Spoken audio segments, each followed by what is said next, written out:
In her latest briefing, Canada's top doctor said some words that Canadians have been waiting to hear. In late March, when the growth rate was the fastest, we saw case numbers doubling every 3 days. But in recent days, we've observed a doubling time of over 10 days. This means the epidemic is slowing down. So while safety measures and physical distancing are still needed for some time to come, these numbers are being called a reason for cautious optimism. Joining us this morning to talk about Canada's numbers in COVID and whether we are flattening the curve, we're joined by infectious disease specialist, Dr. Abdu Sharkawi. Thanks for being with us again on Your Morning. Thanks for having me. And we know Canada is physically a big country, and there are different results in different regions of the country. BC, for example, has reported its lowest daily increases since early March. Saskatchewan has seen single-digit new cases for 2 weeks now, but that is not the story in Ontario and Quebec. Where do we stand in Canada right now? Well, you very aptly point out that there are some serious regional differences, and we have to be careful not to assume that we're getting things under control everywhere. Clearly in Ontario and Quebec, while things are slowing somewhat, we still have not controlled the pandemic here, and we have no evidence that we have already flattened the curve.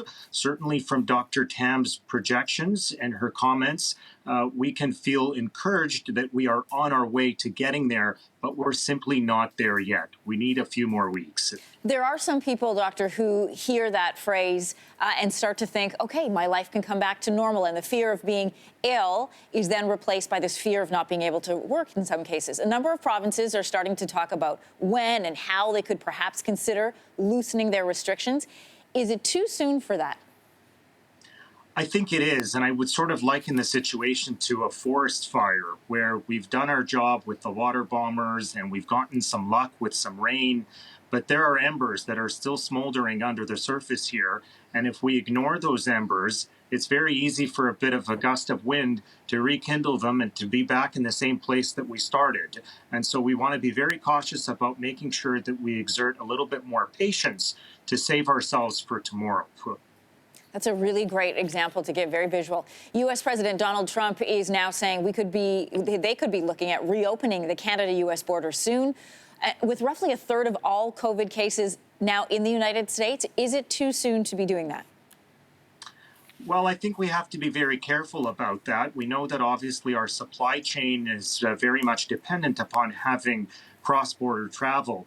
But at the same point in time, the United States is probably in worse shape than any other country in the world right now with respect to their ability to control this pandemic. And so I do think we have to be extremely careful about screening and about restrictions being loosened when it comes to cross-border travel. I think we don't want to take that situation lightly. What about countries, what about the rest of the world? What can we learn from other countries? I think we can learn from other countries that if a message is taken up very well and that if everybody adheres to that message and doesn't resist, we can do very well. We saw that in Singapore, we saw that in Hong Kong, we saw that in South Korea.